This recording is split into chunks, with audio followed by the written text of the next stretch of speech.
సంవత్సరాల తరబడి ఎన్ని మందులు వాడినా మీ మోకాల నొప్పులు తగ్గట్లేదా? ప్రాణ పెయిన్ క్లినిక్ లో అత్యాధునిక చికిత్స. నమస్తే, వెల్కమ్ టు సుమన్ టీవీ. నేను మీ సాయి. ఆంధ్రప్రదేశ్లో కూటమి ప్రభుత్వం ఏర్పడింది. మంత్రులు కూడా చార్జ్ తీసుకొని ఒక్కొక్కరు వారి పనులు వాళ్ళు నిమగ్నం అవుతున్నారు. అయితే ఇప్పుడు ఎన్నికలకు ముందు కూటమి ఇచ్చినటువంటి హామీల పరిస్థితి ఏంటి? వారు ఇచ్చినటువంటి అనేకమైనటువంటి హామీలు ఆర్థికంగా చాలా ఇబ్బందికరం అంటూ వైసీపీ అప్పట్లోనే కామెంట్ చేసింది. ఎట్టి పరిస్థితుల్లో మేము అమలు చేస్తామంటూ కూటమి చెప్పుకుంటూ వచ్చింది. ఇప్పుడు ప్రభుత్వం ఏర్పడగానే ముఖ్యమంత్రిగా చంద్రబాబు కొన్ని సంతకాలు చేశారు. బట్ పూర్తి స్థాయిలో ఇంకా అన్ని హామీలకు సంబంధించి చేయలేదు, చేస్తామని చెప్తున్నారు. సో ఇది అమలు సాధ్యమయ్యేటువంటి హామీలైనా అన్ని వాళ్ళు ఇచ్చిన దాని గురించి మనం మాట్లాడదాం. మనతో పాటు ప్రముఖ పొలిటికల్ అనలిస్ట్ చంద్ర శ్రీనివాస్ గారు ఉన్నారు. శ్రీనివాస్ గారు నమస్తే. నమస్కారం. సో కూటమి అనేక హామీలు ఇచ్చింది, మనం చూసాం. కొన్నిటి మీద సంతకాలు పెట్టారు చంద్రబాబు, మిగతా ఇంకా చాలా పెండింగ్లో ఉన్నాయి. ఫ్రీ బస్ కానీ, మహిళలకు 1500 రూపాయలు కానీ, 2000 రూపాయలు కానీ, ఇలాంటి హామీలు చాలా ఉన్నాయి. ఇవన్నీ అమలుకు సాధ్యం అయ్యేటి అయినా పూర్తి స్థాయిలో ఇంప్లిమెంట్ చేస్తారా, లేదంటే ప్రభుత్వ పరంగా వారు తీసుకునేటువంటి విధానాలతో మూవ్ అవుతారా? డెఫినెట్గా. అంటే ఇప్పుడు 6 గ్యారెంటీలు అని చెప్పి ఎట్లయితే కర్ణాటకలో అధికారంలో వచ్చిందో అదే ఇది చూసి తెలంగాణ రాష్ట్రంలో కూడా మహిళలకు ఉచిత బస్సు కావచ్చు, మిగతా గ్యారెంటీలని మొదటి 100 రోజుల్లోనే చేశారు రేవంత్ రెడ్డి గారు. మంచి సుపరిపాలన దిశగానే ముందుకెళ్తున్నారు. అదే ఇది ఇక్కడ మీరు ముఖ్యంగా మహిళకి బస్సు 6 గ్యారెంటీలో ఒకటి సిలిండర్ విషయంలో కావచ్చు చాలా హామీలు ఇచ్చారు. దాంట్లో భాగంగా అత్యంత ముఖ్యమైనది మీరు చెప్పిందంటే ముఖ్యంగా యువత దేశానికి వెన్నెముక లాంటి వాళ్ళు. ఎక్కువగా మన దేశంలో యువత ఉండటం, ఉపాధి లేకుండా మిగతా రాష్ట్రాలు వలసపోవడం జరుగుతూ ఉండేది.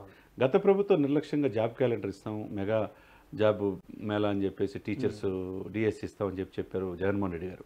32,000 ఉద్యోగాలు లేకపోయాడు. ఇప్పుడు ఈయన మీరు అన్నట్టు చంద్రబాబు నాయుడు గారికి ఉన్న అనుభవం, వీళ్ళు గత ప్రభుత్వం కంటే సంక్షేమ పథకాలు ఎక్కువ హామీ ఇచ్చారు. పింఛను కూడా 3,000 నుంచి 4,000 పెంచుతూ ఉన్నారు. అదేవిధంగా వాలంటీర్కి 5,000 నుంచి 10,000 చేస్తున్నారు. తర్వాత ఇవన్నిటికి నిధులు ఎక్కడి అనేది చాలామంది ప్రశ్న. ఇది చేయగలరా అనేది.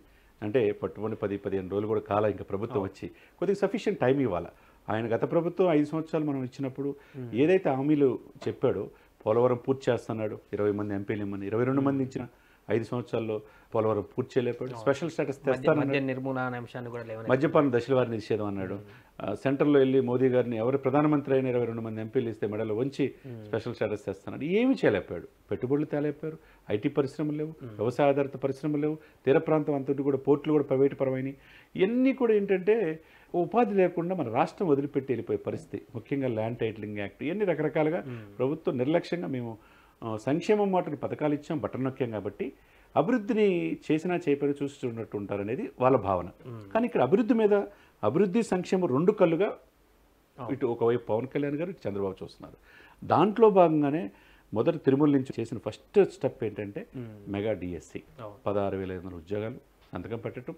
రెండోది ఏదైతే ప్రభుత్వానికి వ్యతిరేకంగా ఓటు పడి ప్రభుత్వ అధికారం ఇప్పుడు జగన్మోహన్ రెడ్డి గారు వెళ్ళిపోయారో అది ల్యాండ్ టైటిల్ యాక్ట్.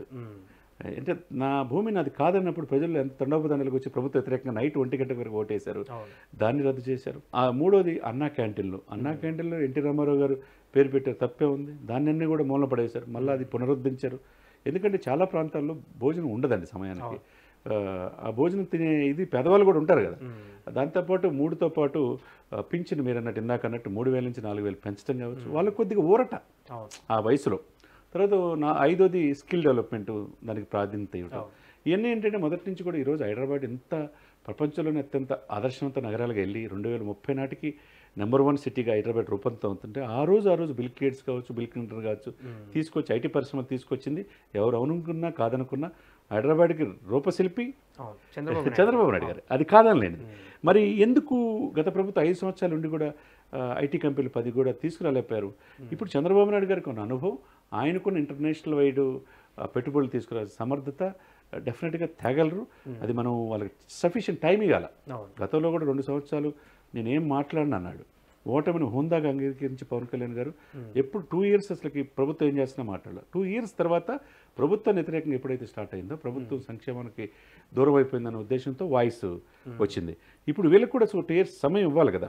ఏదో అప్పులమయం అయిపోయింది. 2.5 లక్షల కోట్ల నుంచి 10 లక్షల కోట్లు అప్పులు చేశాడు జగన్మోహన్ రెడ్డి. ఈ అప్పుల్ని కంట్రోల్ చేసుకోవాలి. ఒకవైపు నిధులు తీసుకురావాలా, ఎప్పటికప్పుడు ఎరియర్స్ ఉన్నాయి, టీచర్లు సిపిఎస్ రద్దు చేయటం, ఇవన్నీ ఉంటాయి. ఈ ప్రధానమైన దృష్టి పెట్టాలి.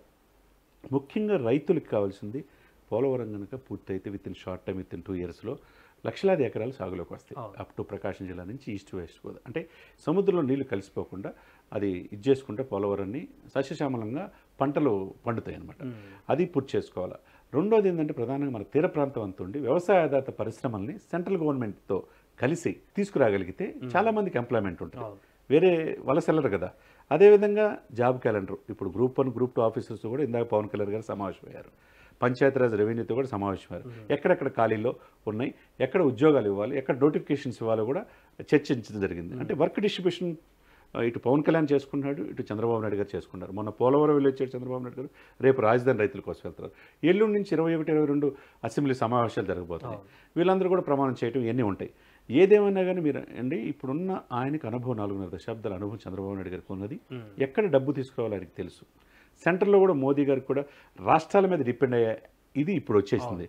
ఎందుకంటే ఆంధ్రప్రదేశ్లో మనం చూసాం 21 ఎంపీలు ఈ కూటమి కలవటం వల్లే కదా. అక్కడ బీహార్లో 12 సీట్లు నితీష్ కుమార్ విషయంలో కావచ్చు, ఇక్కడ ఆంధ్రప్రదేశ్లో ఉన్నాయే ప్రాంతీయ పార్టీలు ఎంత విలువైందో ఈ ఎలక్షన్స్ చూపించినాయి. కాబట్టి ఆంధ్రప్రదేశ్, బీహారు స్పెషల్ స్టేటస్ కావాలని కోరుకుంటుంది, ఆంధ్రప్రదేశ్ ప్రజలు కూడా స్పెషల్ స్టేటస్ రావాలని కోరుకుంటున్నారు, అమరావతి పూర్తి అవ్వాలని కోరుకుంటున్నారు. అంటే కామన్ ఎజెండా ఈ 3 పార్టీలకు ఒకటే. కాబట్టి బీజేపీ గెలిచిన ఎంపీలు కావచ్చు, బీజేపీ 10 మందిలో 8 మంది ఎమ్మెల్యేలు కావచ్చు, ఒకే ఒక మాట మీద ఉన్నారు. కాబట్టి ఇక్కడ ప్రధాన ప్రతిపక్ష హోదా కూడా వైసీపీ కోల్పోయింది. కాబట్టి రాష్ట్రానికి కావాల్సిన నిధులు తీసుకురావడంలో వీళ్ళు ముగ్గురు ఒకే తాటిపైన ఉంటారంటంలో ఎటువంటి ఇది లేదు. చంద్రబాబు గారు డెవలప్మెంట్ విషయంలో కానీ, ఆయనకున్నటువంటి సర్కిల్ కానీ, ఇతర దేశాల నుంచి కానీ ఇతర పెట్టుబడులు తీసుకురావడంలో ఎలాంటి సందేహం లేదు. కానీ ఇక్కడ ఇచ్చినటువంటి ఈ సంక్షేమ పథకాలకు సంబంధించినటువంటి హామీలు గతంలో ఎప్పుడు ఇవ్వనటువంటి విధంగా చంద్రబాబు నాయుడు గారు కూడా హామీలు ఇచ్చారు ఈసారి. సో వాటానికి నిధుల సర్దుబాటు అనేది చేయగలుగుతారా, లేదంటే ఎవరికి కూడా 100% మేనిఫెస్టో అమలు చేయాలనేది అది సాధ్యమయ్యేటువంటి పని కాదు. సో కొన్ని వదిలిపెట్టినా పర్వాలేదు, డెవలప్మెంట్ చూపించి నెక్స్ట్ 5 yearsలో రాష్ట్రాన్ని అభివృద్ధి పదంలో తీసుకువెళ్దామని అనుకునేటువంటి అవకాశం ఏమైనా ఉంటుందా? అంటే ఇక్కడ ఒకటే విషయం అండి, సెంట్రల్లో కూడా తెలుగుదేశం నుంచి 2 మినిస్టర్స్ వచ్చినాయి. మనం చూసాం, రామ్మోహన్ నాయుడికి మంచి శాఖ ఇచ్చారు, పౌర విమాన శాఖ. దాన్ని పెట్టుకొని మిగతా శాఖలతో అనుసంధానం చేసుకుని రాష్ట్రాలకు కావాల్సిన నిధులు తీసుకురావచ్చు. ఆయన ఉత్తరాంధ్ర ప్రాంతం చెందిన వ్యక్తి, 3వసారి ఎంపీ అయ్యాడు. అదేవిధంగా ఎన్ఆర్ఐ తెలుసు, గుంటూరు ఎంపీ పెమ్మసాని, ఆయన కూడా గ్రామీణ అభివృద్ధి సహాయ మంత్రి. కాబట్టి ఆయన కూడా ఎన్ఆర్ఐ, ఆయనకి అపారమైన అనుభవం ఉంటుంది. ఇక్కడ కూడా గ్రామీణాభివృద్ధి సహాయ మంత్రి ఎవరు, పవన్ కళ్యాణ్ గారు. రాష్ట్రం సెంట్రల్లో కలిసి ఉంటే నిధులు ఎక్కడ గ్యాప్ లేకుండా వస్తాయి. కాబట్టి ఆ అవకాశం ఉంటుంది. దీంతో పాటు మిగతా మంత్రులు, సెంట్రల్ మినిస్టర్స్తో కూడా ఈ 2 మినిస్టర్లతో పాటు ఇక్కడ ఎంపీలు వీళ్ళందరూ కూడా ఉండి, ఎందుకంటే ఈ ఎంపీలే చాలా కీలకమైనవి కదా. కాబట్టి డెఫినెట్గా ఆంధ్రప్రదేశ్ కావాల్సిన నిధులు తీసుకురావడంలో తీసుకురాగలే అవకాశం ఉన్నది. దాంట్లో డౌట్ పడాల్సిన అవసరం లేదు. విపరీతమైన హామీలు ఇచ్చినమాట వాస్తవమే. ఆ 2 కళ్ళుగా ఆ రోజు ఏం చేసి జరిగింది, అధికారంలో వైసీపీ కోల్పోవడానికి ఓన్లీ సంక్షేమం బటన్ నొక్కటమే పెట్టింది, అభివృద్ధిని మర్చిపోయారు. ఆ అభివృద్ధి మీద వీళ్ళు దృష్టి పెడుతున్నారు. ఫస్ట్ టైం పోలవరం పూర్తి చేయడానికి యాజ్ ఎర్లీ యాజ్ పాసిబుల్ ప్రయత్నం చేస్తున్నారు. అదేవిధంగా చిరకాల కోరిక అమరావతి పూర్తి చేయడానికి పనులు స్టార్ట్ అయిపోయినాయి. ఇక 3వది ఉద్యోగులకి నిరాశ చెందకుండా డిఎస్సి ఇచ్చారు. ఇకపోతే మిగతా ఏదైతే ఉన్నాయి ఇంకా రోడ్లు కూడా ఎక్కడికెక్కడ కుంటలమయం అయిపోయినాయి, ఆ రోడ్లు బాగు చేయడానికి కూడా ఉన్నారు. ఆ కల్తీ మద్యం కూడా అది కంట్రోల్ చేస్తున్నారు. ఒక్కొక్కటి ఇవన్నిటికి మించి శాంతి భద్రతల విషయంలో క్లియర్ కట్గా గంజాయికి అడ్డాగా ఆంధ్రప్రదేశ్ మారిపోయింది, డ్రగ్స్కి అడ్డాగా ఆంధ్రప్రదేశ్ మారిపోయింది, ఇటు ఎర్రచందనం స్మగ్లింగ్కి అడ్డాగా మారిపోయింది. ఇవన్నీ కంట్రోల్ చేస్తే కనుక ప్రభుత్వానికి రావాల్సిన ఆదాయం మెండుగా ఉంటుంది. ఇటువంటి అక్రమ చర్యలకి అవినీతిమయమైపోయిన వాళ్ళందరూ కూడా అరెస్ట్ చేసే అవకాశాలు స్పష్టంగా కనపడుతున్నాయి. కాబట్టి డౌట్ పడాల్సిన అవసరం లేదు.